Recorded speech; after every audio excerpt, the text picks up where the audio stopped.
How to hide stories from specific person in Messenger. Follow this guide. Start by opening the Messenger app on a device and tap on the hamburger icon at the bottom right corner and select the settings from the top of your screen. In the Profile Settings menu, scroll down and select Privacy and Safety.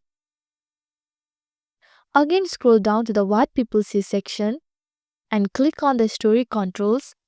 Now under the Story Settings, you will see an option called Hide Story From. Tap on it and you will be able to select people who shouldn't be able to see your future stories.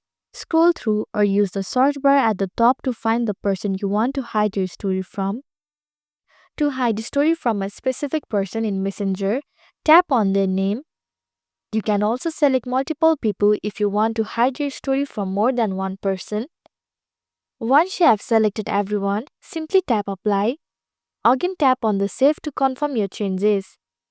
Again confirm your action. And that's it. Now your story will be hidden from the selected person on Messenger.